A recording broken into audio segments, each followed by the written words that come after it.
تفسیر تفہیم القرآن سورہ حجرات نمبر 49۔ سورہ کا تعارف۔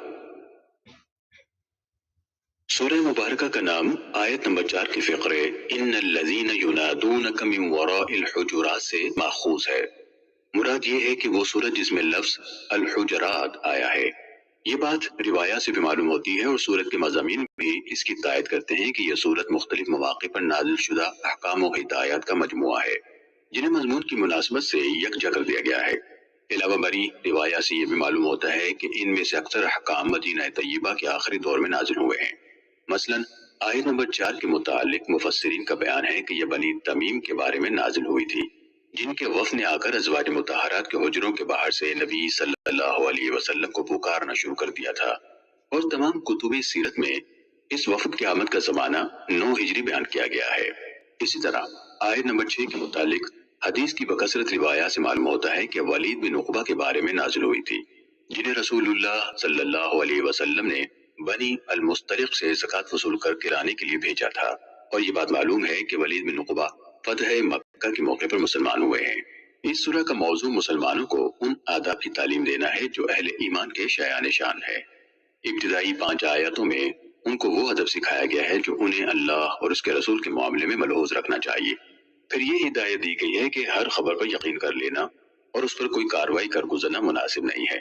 اگر کسی شخص یا گروہ یا قوم کے خلاف کوئی اطلاع ملے تو غور سے دیکھنا چاہیے کہ خبر ملنے کا ذریعہ قابل اعتماد ہے یا نہیں۔ قابل اعتماد نہ ہو تو اس پر کارروائی کرنے سے پہلے تحقیق کر لینا چاہیے کہ خبر صحیح ہے یا نہیں۔ اس کے بعد یہ بتایا گیا ہے کہ اگر کسی وقت مسلمانوں کے 2 گروہ آپس میں لڑ پڑیں تو اس صورت میں دوسرے مسلمانوں کو کیا طرز عمل اختیار کرنا چاہیے۔ پھر مسلمانوں کو ان برائیوں سے بچنے کی تاکید کی گئی ہے جو اجتماعی زندگی میں فساد برپا کرتی ہیں اور جن کی وجہ سے آپس کے تعلقات خراب ہوتے ہیں۔ ایک دوسرے کا مذاق اڑانا، ایک دوسرے پر تان کرنا، ایک دوسرے کے برے برے نام رکھنا، بدگمانیاں کرنا، دوسروں کی حالات کی کھوج کرید کرنا، لوگوں کی پیٹھ پیچھے ان کی برائیاں کرنا، یہ وہ افعال ہیں جو بجائے خود بھی گناہ ہیں اور معاشرے میں بگاڑ بھی پیدا کرتے ہیں۔ اللہ تعالیٰ نے نام بنام ان کا ذکر فرما کر انہیں حرام قرار دے دیا ہے۔ اس کے بعد ان قومی اور نسلی امتیازات پر ضرب لگائی گئی ہے جو دنیا میں عالمگیر فساد کے موجب ہوتے ہیں۔ قوموں اور قبیلوں اور خاندانوں کا اپنے شرف پر فخر و غرور اور دوسروں کو اپنے سے کمتر سمجھنا، اپنی بڑائی قائم کرنے کے لیے دوسروں کو گرانا ان اہم اسباب میں سے ہے جن کی بدولت دنیا ظلم سے بھر گئی ہے۔ اللہ تعالیٰ نے ایک مختصر سی آیت میں یہ فرما کر اس برائی کی جڑ کاٹ دی ہے کہ تمام انسان ایک ہی اصل سے پیدا ہوئے ہیں اور قوموں اور قبیلوں میں ان کا تقسیم ہونا تعارف کے لیے نہ کہ تفاخر کے لیے، اور ایک انسان پر دوسرے انسان کی فوقیت کے لیے اخلاقی فضیلت کے سوا اور کوئی جائز بنیاد نہیں ہے۔ آخر میں لوگوں کو بتایا گیا ہے کہ اصل چیز ایمان کا زبانی دعویٰ نہیں ہے بلکہ سچے دل سے اللہ اور اس کے رسول کو ماننا، عملاً فرما بردار بن کر رہنا اور خلوص کے ساتھ اللہ کی راہ میں اپنی جان و مال کھپا دینا ہے۔ حقیقی مومن وہی ہیں جو یہ روش اختیار کریں۔